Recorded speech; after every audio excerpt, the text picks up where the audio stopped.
Episode 74. Carson is here with me today. I'm Brandon Lee, Carson Hetty. We're missing Tom today because he is homesick. He's probably on the couch Poor guy. watching Love Boat reruns, maybe watching our episode. But we wish Tom well. We hope he gets better. But Swift for everybody, recovery. that's right. We have a great show, and I think Lee, this is going to be a high energy show. I think Carson and Lee are going to get really revved up and going. I'm Um, already what revved is it? up. Like we were I just talking in the green room, and like Lee's got me all kinds of fired up. So I can't wait. There we go. Look at the way we start. So, everybody on the podcast, welcome to episode 74. We appreciate you. And if you love what we're talking about, we'd really appreciate give us a quick review, share us with your friends, all of that fun stuff. We'd be really grateful for it. And then everybody that's live with us, whether you're on LinkedIn, you're on Facebook, you're on Twitter, you're on YouTube, wherever else it is that we're streaming these days, uh, we'd love to have you join us. So if you throw in the comments, we'd love to hear who you are, where you are. But any questions you have, any comments you have, we want you to be part of this conversation. We live in a modern world, right? Just because we're the ones on screen doesn't mean we're the only ones talking. So come and join us. And now let's get on the show.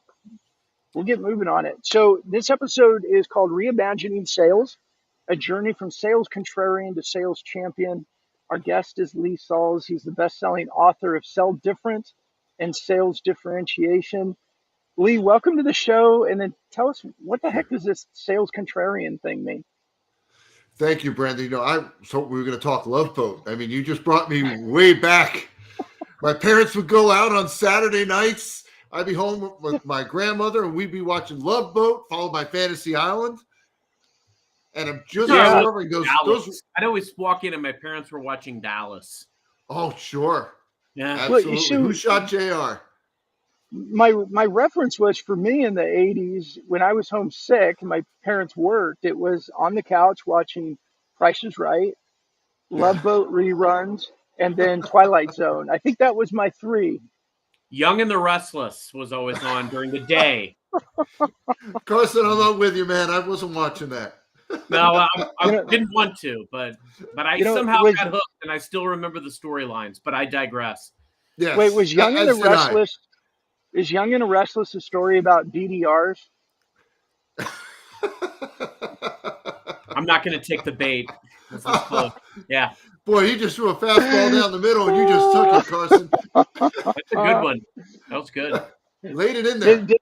Does Young and the Restless count as our movie reference for the day? Not really.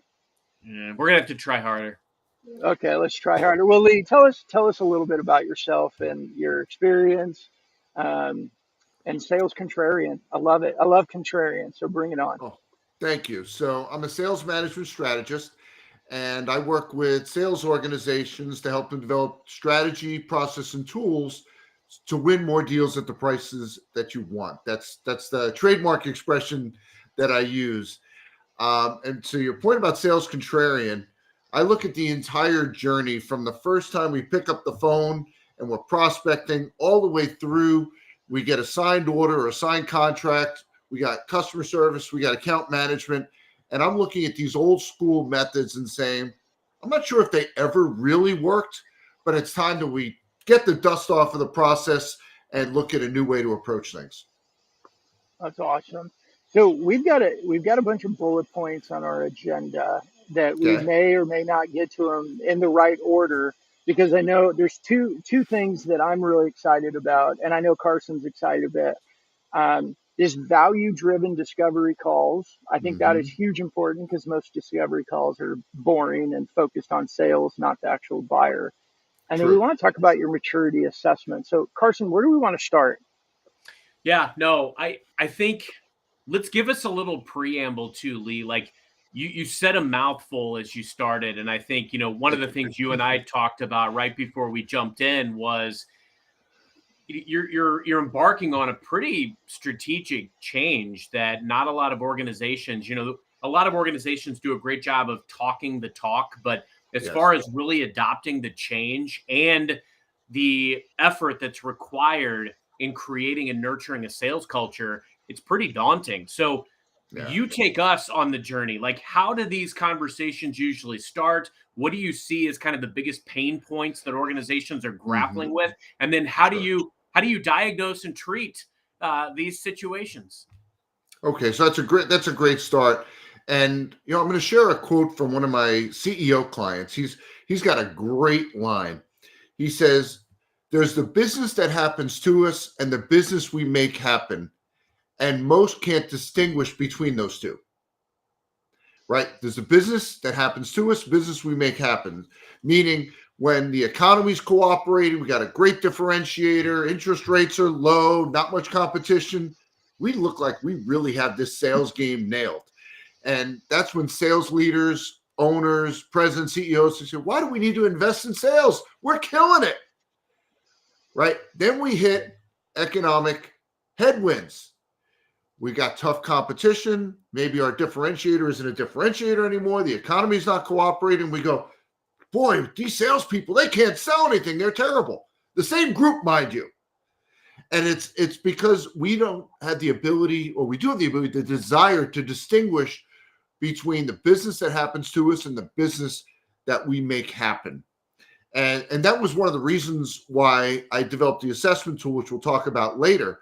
But being able to have that framework in place so that your salespeople can produce the results that they want.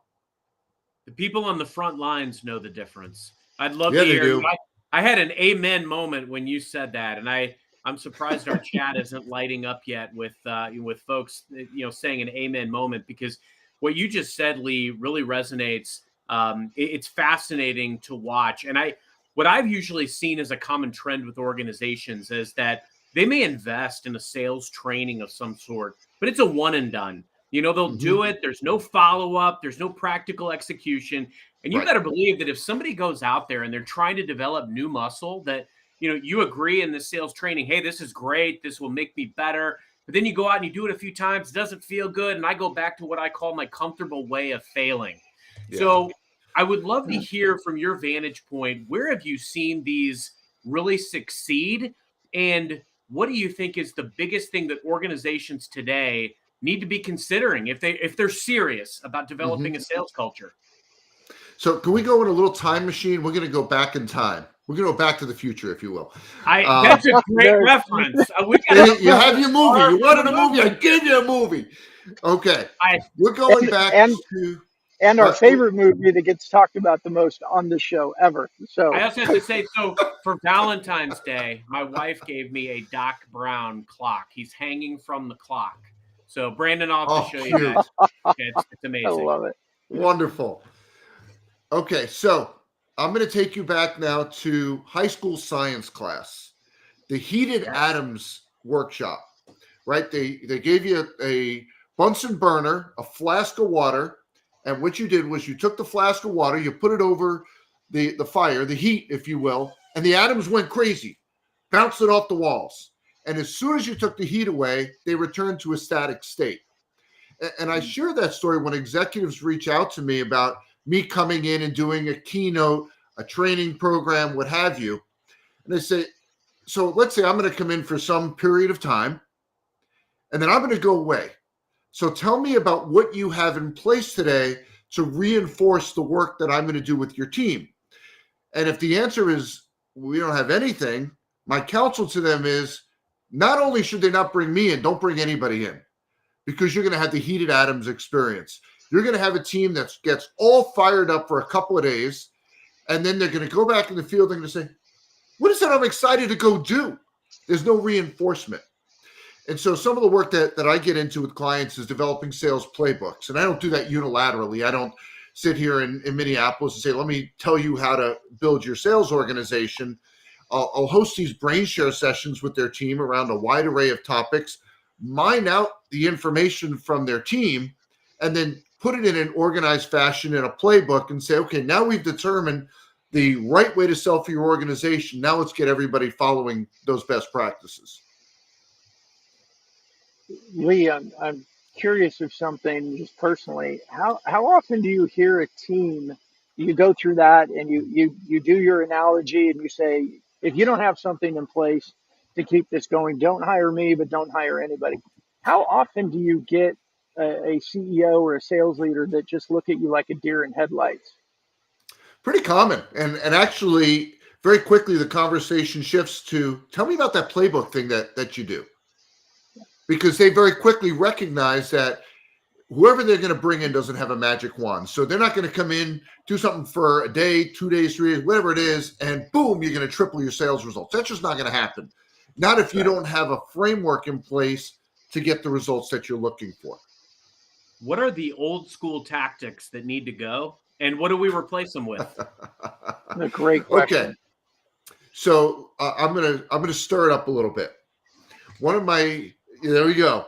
One of my Here's the contrarians coming out. Love it. One of my counsels to executives, and people may bristle at this, but I'll explain. Love your process like your salespeople. That successful sales organizations are founded in process, not in people. Salespeople are going to come and go. That is the nature of this world. It's not like when our parents took their first job and they retired with a gold watch, and that same position. You get a couple of years, they move on. I had this one client. I would get phone calls and emails and texts on the weekends at night saying, so-and-so just resigned. It was catastrophic every time a salesperson left. And the reason was they had no process. They had no system. So this was a business where there was high turnover in sales. It was to be expected. And the CEO said, tell me how we reduce the turnover. And my question back was, what if we can't? What if we accept the fact that the turnover is just going to be, and we need to build the business based on that? Meaning, let's develop a process. Let's put the systems in place, knowing that people are going to come and go. It's going to happen. So we did that for every vertical market that they served. We built that framework out. And you know what happened? The calls went away. I would connect with her one day and she'd say, oh, so-and-so just moved on. That's okay. We hired someone else and they're just going to pick up where the prior person left off. And it was interesting. Before that, when I ran sales reports for each of the vertical markets, it looked like an EKG report. You get this. You could see when someone left and when a new person came in. Now it was because they were founded in process. Now, I'm not saying don't be good to your people. Yes, you take great care of your salespeople. But the foundation, if you look at any successful sales organization, the foundation is not the salespeople. Yep. It's the process that's in place. I like that you call that out, Lee, because I feel like, yes, be very, very good to your people. But in an ideal world, my team's a destination team. I have an organization that's a destination, and there's a succession plan. People are going to move up. Right. They're going to move out. We're going to attract new talent. We want to make it an attractive place for talent to come, but it's got to be rock solid with process. Or frankly, if it's not, people aren't going to want to stay. They're going to get frustrated and they're going to leave because of the lack of process. Exactly.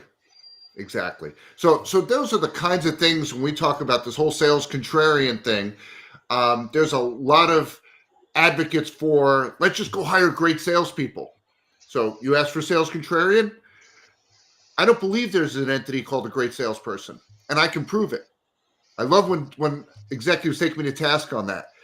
I'll ask them, I'll say, how many of these so-called great salespeople, strong resume, great track record, polished look, have you hired and they failed in your company? If you believe there's an entity called a great salesperson, then you must also sign up for one of two of the following, given that they failed. Either that salesperson arrived on your doorstep and completely forgot how to sell, or your company is the worst company in the history of business to sell for. Which is it? Because you said you believe in great salespeople and they had it. See, the issue is the word great and where it's placed. Every sales role is like a fingerprint. The factors that lead to success, failure, or underperformance vary in every single role. And one of the mistakes we make when we're hiring salespeople is we start the process by recruiting and getting a talent pipeline going. That's not the first step. The first step is to analyze the role and understand the performance factors, the factors that would cause someone to succeed, fail, or underperform in it. And then once we understand that, now we say, okay, now we know the DNA that we're looking for, and we put a candidate evaluation process in place to expose the matches or lack thereof between those two. So now we're not looking for great salespeople. We're looking for the right salespeople with the potential to be great in this specific role. Oh my gosh, we got like 5 episodes of content just in what you said in the last 2 minutes there, I think. So I've got like 3 questions and I won't overwhelm you with them. All But right. I am curious about that last part that you said. When we're looking for the salesperson to match the role, are we Yep. getting into like disc profiles, predictive index, tendencies? What are you looking at Great there? question. So I am not a fan of any of the sales assessment tools that are out there. And my issue isn't the science. It's the way we use them in the hiring process. We put way too much weight on that tool. So if it Mhm. says don't hire them, we knock them out of the process. So if we're going to put that much weighting on it, let's just skip the entire interview process, all the other steps, give them the test. If they pass, we hire them. If they fail, we don't. Too much emphasis. But if we go through the step that I described, the performance factor steps, and I described that in my book, Higher Right, Higher Profits, you understand the role, then what we're saying is, and this is what I say to clients all the time, I want you to take that assessment tool, go back to the consultant that you're buying it from with this performance factor portfolio, and ask that consultant to show you how this instrument is going to help you identify the matches or lack thereof between the candidate and those factors. So if we're using it as one data point, that's a healthy way to use it in the process. It's a way to expose matches or lack thereof. But if we're going to use it as a judge and jury, it's not a good use for it. I love that. I love that. And I've got an example of that. I mean, my largest, most successful company I built, we did that around our all of our roles is that we built out what the role needed to do. Mm-hmm. And we used a tool called the Simmons survey that got into people's tendencies. What activities did they tend towards naturally? Mm-hmm. And what activities did they tend to avoid because they didn't really like doing them? And we did this. We're like, Mm-hmm. okay, well, they fit. They're going to Right. naturally go do these things and they're going to naturally not do these things. They're a perfect fit. And Yep. it seemed to be a really good recipe. I like that. Yeah. So when you look at these performance factors, let's say you have writing skills on the list, because so much of what salespeople do is writing, right? There's emails, there's proposals, right? And I get these calls from executives and they're saying, my salespeople, they can't write. They can't put 2 words together in a sentence. Now with AI, it's getting much easier. Products like Grammarly, which I swear by, I use it all the time. But I'll ask them, how did you evaluate their writing skills before you extended an offer? And you know what answer I get? Dead silence, because they never did. So if you're saying a highly impactful performance factor is writing skills, and you're not assessing it in the evaluation process, well, then you're going to get what you're going to get, which is not Your good. fault. Correct. So they say, okay, well, how can I assess that? I'm like, well, there's a few different things you can do. One of the things that I like to do, and it allows them to measure a number of different vantage points, is to write a few scenarios, realistic for their business, but someone could answer if they weren't from that industry. So you'd write a little paragraph and have them respond in writing and how they would resolve that particular issue. So, for example, you'd say, you present a proposal, you thought everything was on track, and the prospect's response is, your price is too high. What would be your approach to resolve that issue? So there's several things you can measure. One is writing skills, because you're asking for it in writing. See if there's philosophical alignment, to see if their approach to navigating that issue is in alignment with what you would expect one of your salespeople to do. And a whole host of others. For example, you would say, ask them, when could you have this for me? And if they miss their self-imposed deadline, they're out of the process. Because if they can't meet their own deadline, there's no way they're going to meet yours or a prospect's. Bad form. Now, if there's an emergency and they say, hey, by the way, this just happened, I'm not going to be able to meet that deadline, they communicate that, that's perfectly fine. But if they just miss it, they're out.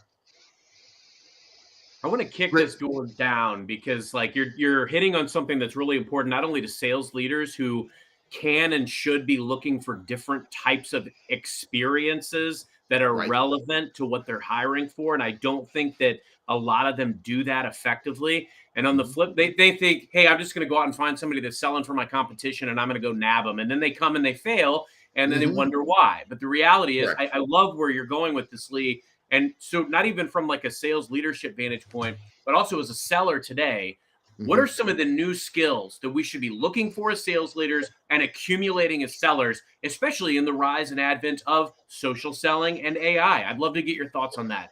Sure. But I want to come back to something you talked about hiring from the competition. That's the lazy way that we go about it. And I have to tell you, my own personal experience, I made this mistake. I call it my greatest day in sales management and my worst day in sales management. It was the same day. So I was in the technology training industry and we were going gangbusters, and I heard one of my competitors wasn't doing very well. So I get a call from this guy, salesperson from this competitor, representing himself and 5 others, saying, hey, we want to come play for your team. And I became starry-eyed. I'm like, oh my gosh, this is, you're looking for talent. I got a half dozen guys that want to come play on my team. So hang up the phone. We schedule time for them all to come in, run into the GM's office, tell them about all this stuff. We start reforecasting numbers. We haven't met these guys yet. We're reforecasting our numbers and how well we're going to do. They come in. I wouldn't even call them interviews. We didn't interview them. We practically had the offers ready to go as soon as they walked in the door. Play it ahead just a couple of months, every one of them failed. And when I look back at that, it's like, of course they failed. There was a complete mismatch because I described the other company as a competitor, but our businesses were so different. Yeah. They were selling individual training courses to companies.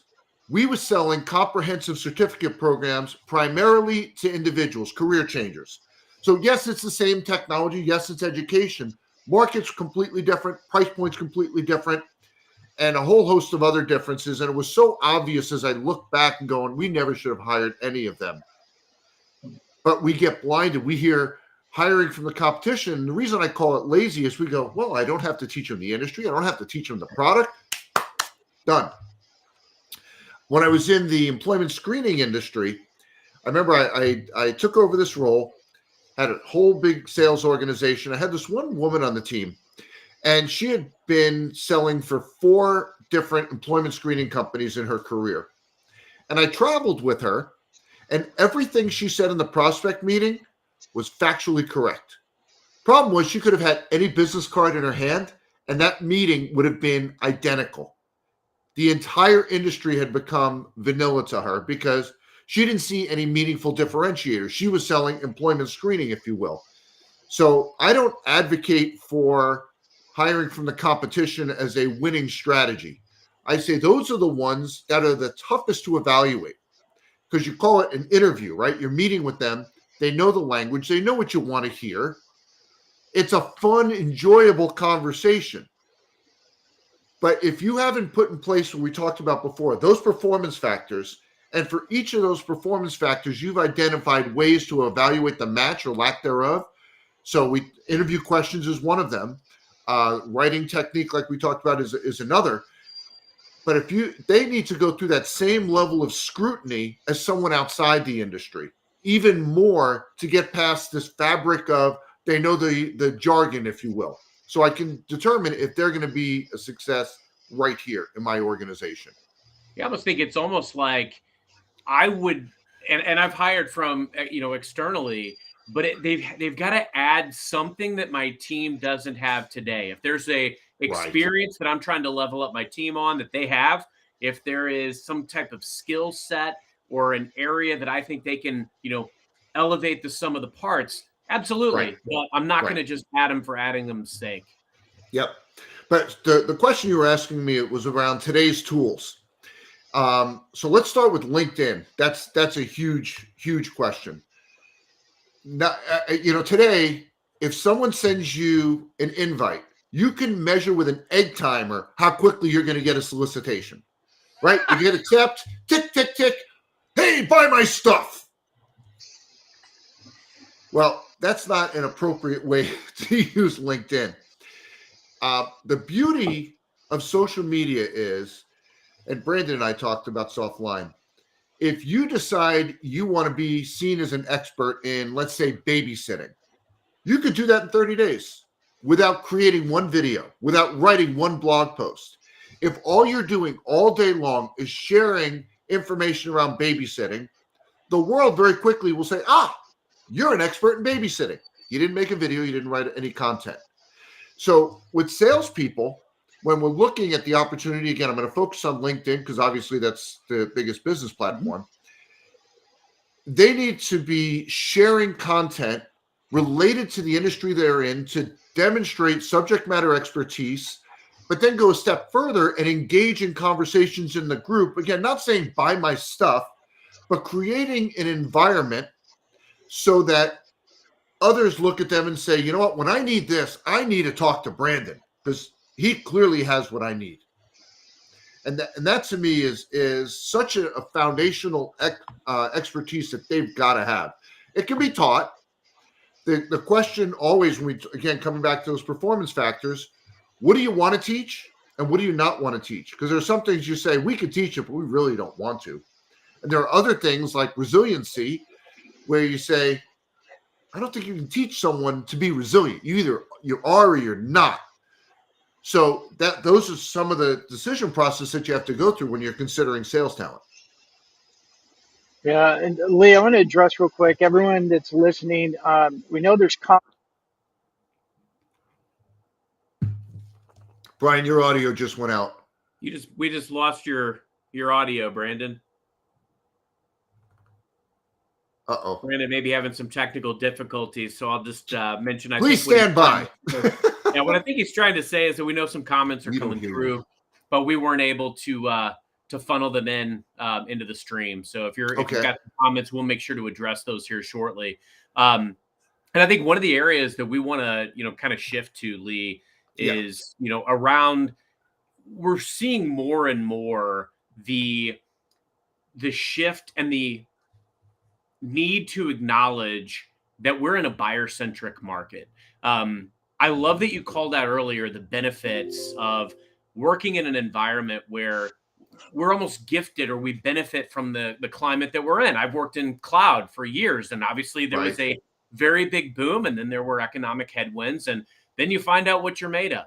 And, but now buyers can arm themselves with so much. They have so much information at their fingertips, and it's only going to become more and more with the advent of AI and how they can arm themselves. I'd love to get a feel for, how do you work with sales organizations today to really build that culture, that innate culture around buyer centricity, and infusing that into discovery calls and really every step of the sales journey? So one of my favorite questions to ask salespeople: who knows more about the world of potential solutions in your industry, you or the people you sell to? I've asked that in every industry you can name in countries all around the globe. Every single time I've gotten the same answer. It's me. I know more about the world of potential solutions than the people I'm selling to. So we have the internet, we have AI and all this other stuff. Salespeople will always have a greater expertise than the buyer, and my gosh, they should. They're the ones that are representing it. So when you understand that, you have both an obligation and an opportunity. I believe in sales, we have an obligation to help people make an informed buying decision because of the expertise that we have. And that gives us an opportunity to shape buyer decision criteria because they don't know how to buy what we're selling. Even the most trivial, I have a client in the state of Minnesota, has a lot of idiosyncrasies, and put your own punchline in there. One of the interesting ones is every homeowner and every business contracts for their own trash removal. So on Wednesday mornings, today being Wednesday, there's a parade of garbage trucks coming down my street representing every hauler that you can imagine. So I need to purchase these services. It was interesting, when I bought my home here, the first thing I did, not first, but one of the first things I did, I went to Home Depot and bought garbage cans. You don't do that here. The haulers give those to you. They want you using their cans. And you would say, boy, it seems pretty easy to buy trash services, very straightforward. Well, it's not.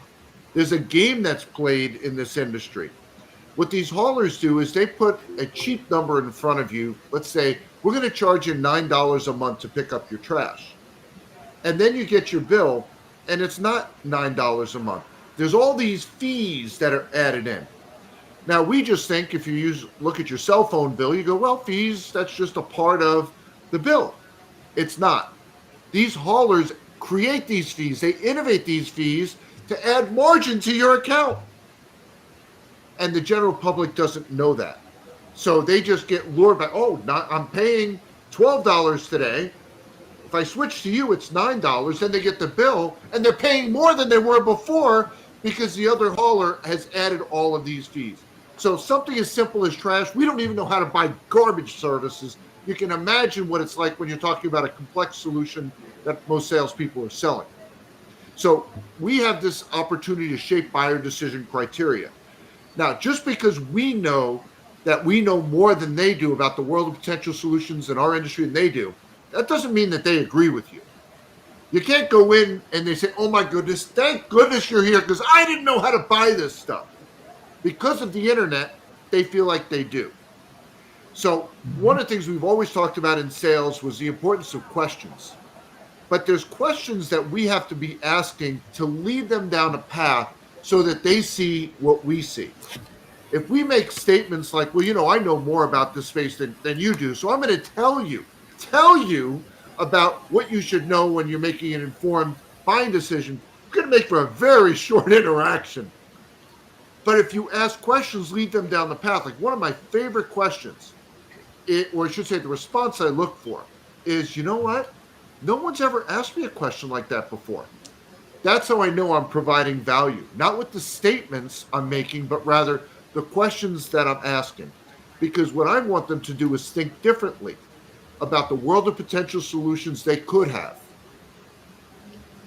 I love that. I spend a lot of time with salespeople, and it's all about don't go for the low-hanging fruit. Don't go for the obvious. Right. Sometimes you got to shake things up, ask very provocative things. And honestly, I don't care what sales methodology you subscribe to. I think there's a lot of great benefits in a lot of them. At the end of the day, you want to be thinking about what is the unique differentiating way, not only that my company can help these folks, but how I can help these folks. And sometimes it's about getting in there, creating something, bringing some mutually beneficial relationships to the table, and then getting the heck out of the way. I'm just the sales guy. But Lee, you said something earlier that made me feel like I'm like a noble knight when you said we've got this obligation to inform people of, or help them make an informed decision. I take pride in that. So thank you. You made me feel wonderful today. Way to go. So let me take the conversation. Oh, you're back. I'm back. He was in a time machine. I think he was in a time machine. He was lost in the world. He was watching a Love Boat episode. That's it. And I don't mean to interrupt. I'm back, but please keep going, Lee.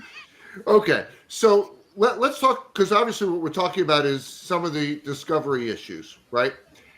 And one of the big issues, I'm actually on this mission with discovery. I want to get rid of the word. Because if you ask salespeople about discovery, what do they always think about? The questions they're going to ask and what they're going to tell and show somebody. And another favorite question I ask them, I say, okay, so if I agree to take a meeting with you, obviously you call it a discovery meeting, what do I get out of it?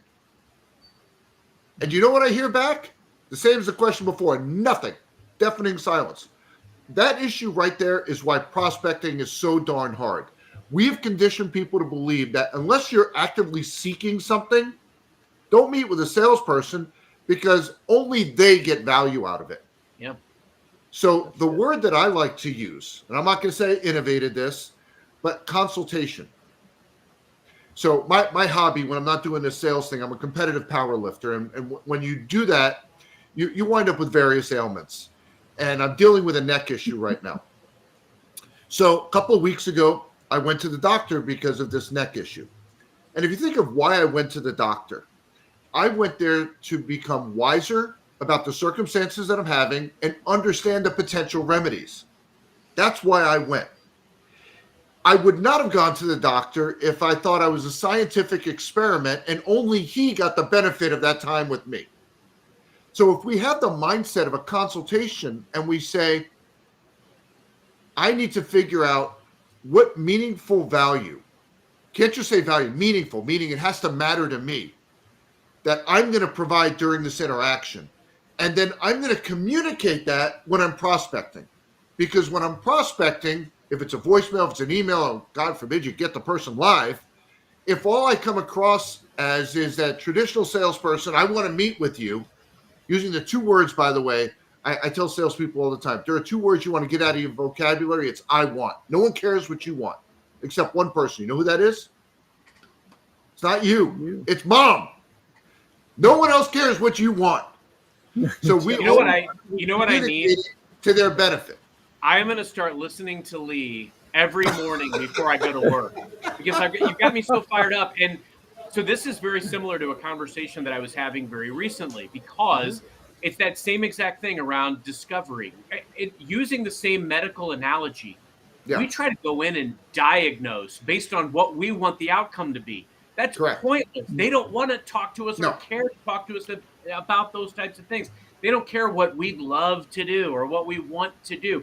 But the reality is if I show up, and it might be helpful if I throw out a couple of ideas where I think I can add some immediate value. Hey, I know some folks in this segment of my organization that have helped organizations like yours do X. I'd be happy to introduce you. There's a story that I could tell or something along those lines.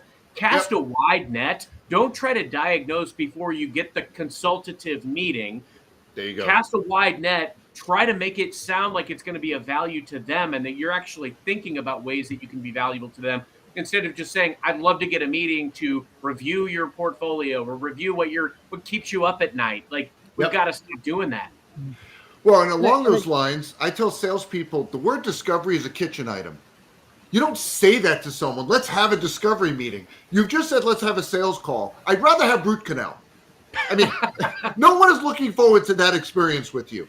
You don't say, let's schedule a discovery experience. You just told them you want to have a meeting for you. Then have it by yourself. So, Brandon, you asked me about this whole sales contrarian thing. So let me further throw down the gauntlet. You ready? Go for Every sales training program out there says you begin that meeting by setting an agenda. And it sounds like this. What I want to do today is ask you some questions and tell you about our stuff.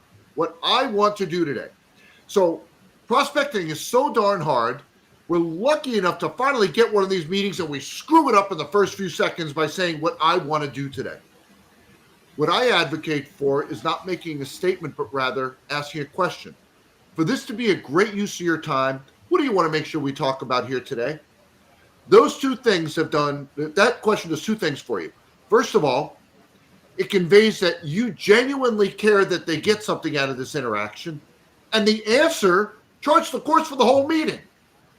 Sales is an open book test. Every meeting you're ever in. That's true of every meeting you're ever in. You need to arrive at what's the desired outcome at the onset. Amen. Hey, Amen. And Lee, going back to the hiring and the assessment and just for lack of a better word, the personality profile, whatever assessment you, how important is that? I mean, because that's a different mindset entirely than a lot of the stereotypical perceptions of a hard-charging salesperson that goes in and says, hey, for this to be valuable, it's going to be all about you. That is very, very different than the normal view of a great salesman. Correct.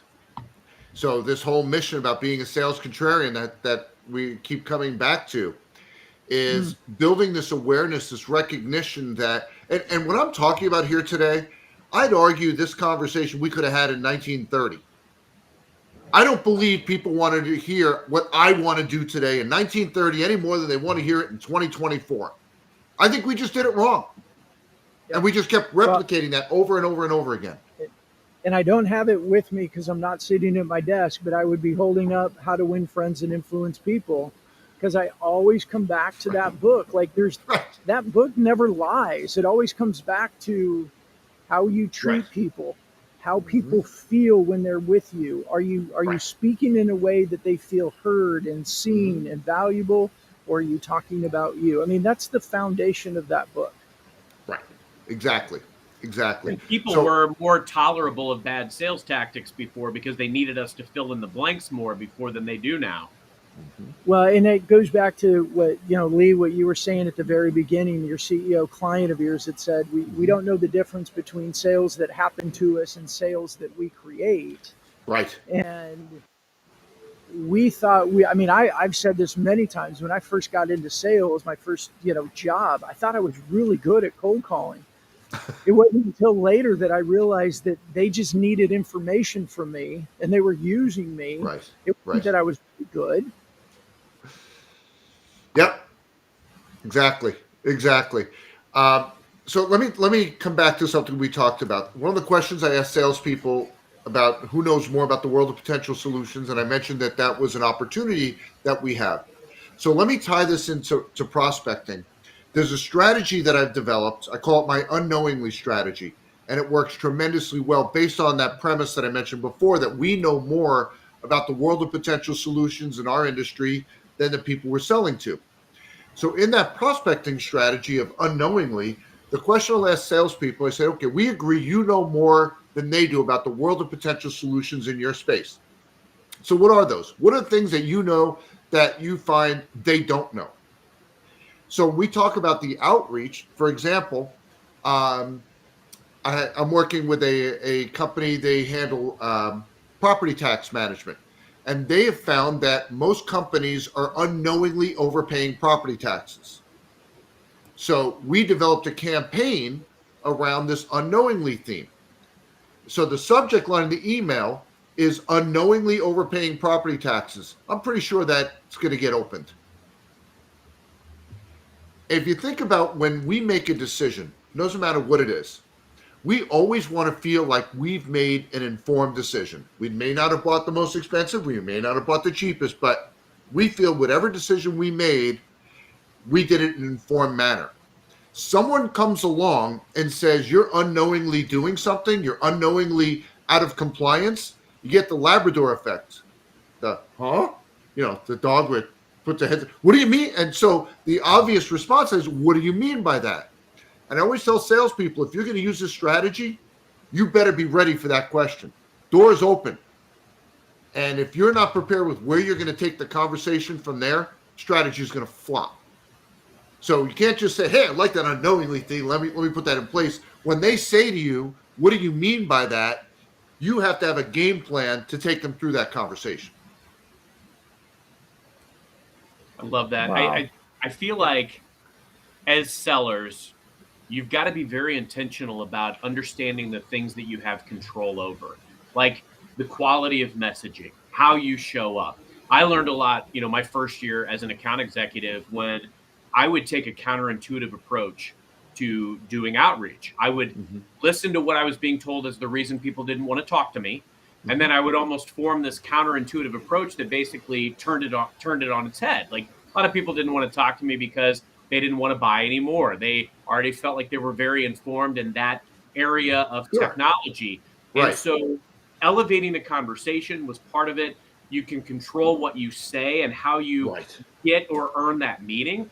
But you also, every step of the process, there are different things that you can do to have a higher probability of getting the desired outcome. But you have to make it all about them. And that's the buyer centricity element of it. They don't care what you want to talk about. I think they were very tolerant of some of the verbiage that we would choose to use as sellers for decades upon decades because they relied on us more for information. But right now, it's like playing the Super Bowl every week. You got to bring your A game. And Lee, I love what you said about prospecting because it is challenging. When I talk to salespeople, some of the biggest beefs they give me is how hard it is to prospect, how they don't enjoy it.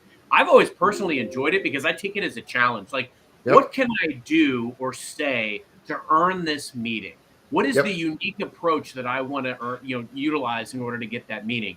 I guess where I would love to go with you next is as you spend time with salespeople, what has been kind of the biggest like aha moment that you've had? How has your approach changed over time of working with sales organizations and salespeople? This was one of the shocking things for me. So I've been doing this since 2007. I expected most of my conversations were going to be this difficult, challenging, complex issue, and it's not. It's mostly rudimentary, elementary, basics, foundational conversations. I have two sons involved in college baseball. One just graduated from college. He was a hitter. My other son's still in college. He's a pitcher. And when I would take them for lessons, when they were very young, sure, it was revolutionary, it was new. But then as they got older and they'd go for lessons, expecting like these pearls of wisdom, I'm going to throw 10 miles an hour faster. I'm going to hit the ball 50 feet further. They were hearing the same things over and over again. And they were told, you know what? That's the same thing the professionals are doing. Right? Hitting off a tee. You learn that at 6 years old. You hit off a tee. Major league hitters. Joe Mauer just got inducted into the Hall of Fame. Talked about how many balls he hit off a tee every single day as a major league player. So we're looking for this silver bullet. And the reality is, if you do the fundamentals well, the sales take care of themselves. God, I love that because I was watching this thing earlier today about Kobe Bryant. The same thing. He was a student of the game. He took 1,000 shots a day. You don't have to be the most athletically gifted athlete to be a champion. You nail the fundamentals, and it's not going to work every time. Your process isn't going to work every time, and you will modify your process. You will take on new tools. New relationships will matter. Tools will come in and out. But at the end of the day, nail the process, nail the fundamentals. And if you do it over and over again, you're going to be successful, period. Sorry, I cut you off. No, I'm fired up. Lee's got me fired up. When I work with salespeople, a lot of times I get that's not always going to work. And I say, absolutely, you're right. I don't think anybody's holding you accountable for 100% closing rate either. Right. So the idea is to move the sales needle. And when I take them through in keynote talks, for example, if we could be just 10% more effective in every step of the sales process, multiply that out and see how many more deals you end up with. Incremental gains is what we should be insatiable in our search for. Incremental gains. If, like, for example, we talked about the technique about the agenda, not a statement, asking a question. Is it going to work every time that you're going to have this miraculous experience? Of course not. But if I just made you 10% more effective in that step of the process, multiply that out through the rest of the sales journey. Yeah, you go from a 250 hitter to a 400 hitter in baseball, you're in the Hall of Fame, and it's not massive changes to your swing, it's tweaks. It's finding consistency. That's it. As we're wrapping up, I kind of summarize, and you guys tell me if this is an easy and accurate summary. Be other oriented, be about your buyer centric, and go to the basics. Ask good questions, listen, serve, and then rinse and repeat over and over again, and don't expect 100% success. Now, there is one thing that I can tell them. I can tell our audience that I personally guarantee you will increase your closing ratio. I guarantee it works. Right? Everybody wants to hear that. A ratio, it's a numerator and a denominator, right? The numerator is the number of wins. The denominator is the number of proposals. Cut down the number of proposals you put out. They're earned. Because we make a statement. We don't ask you a question, we make a statement. I'll put together a proposal for you. Okay. I'm not committing to do anything. You want to go do some work and put a proposal together? God bless. Have at it. So if we look, we talk about qualifying up front, to see if they're the right fit. Same thing for a proposal. Qualify them. Do they have the authority to do anything with it? And do they have a desire to do anything with it right now? If they don't, why are we putting together a proposal? You're not going to win. So if you want to increase your closing ratio, and by the way, have more selling time to go after the real deals, cut down on the number of proposals you're putting out. Put them out in the right circumstance. Yeah, but sending out proposals make us feel good. What's the term you use, Carson? We fail comfortably, or we comfortably fail? Yeah, I remember years ago. The lottery ticket. You got to be in it to win it.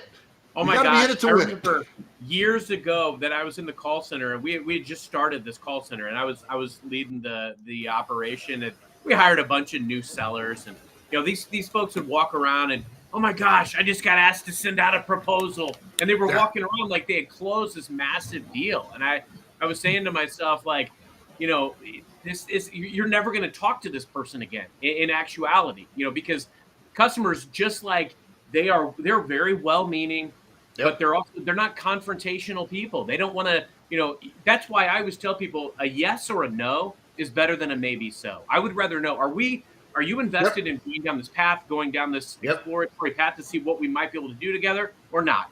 And if we're not, I have resources. I can go elsewhere. That's fine and good. And a lot of people, because they want to see what you can do together, that's why they go down the path. But yeah, I love that approach, Lee. Great call out. And I'd love to, as we kind of wrap up too, I'd love to spend a little bit more time too on your assessment. Anything else that you can tell us about the sales organization maturity assessment? What sets it apart? Why and how did you come up with it? And how is that adding value for people today? So the first thing is, my wife laughed when she heard the name of it, because she's like, maturity, you? I was going to say, at first glance, I'm like, I definitely shouldn't take it, because exactly. See, that's the problem we have. So this was 10 years in the making, and I'm going to start by saying it's free. So we're not trying to sell you anything. And the website is assessmysales.com. So there are 3 expressions that are commonly used synonymously to describe a sales organization: sales department, sales team, and sales force. I look at them as stages of maturity, that we start as a sales department and we graduate over time to a sales team, but the ultimate performance level is sales force. And what this assessment does, by the way, it's not for salespeople, and it's not going to answer the question of can you sell or not. That's not what this is. This is a mirror test for owners, presidents, CEOs, COOs, sales leaders. And the answer you're going to get is, have we built the sales organization framework that can produce the results that we want? Because so often we say, let's just hire a bunch of salespeople and hope for the best. Yeah, we talked about this earlier. Our foundation needs to be in process. So this is going to delve into new client acquisition, account management, sales management, hiring, onboarding, and compensation. So you're going to get an evaluation score, as well as here's what you need to do to move to that next level of maturity.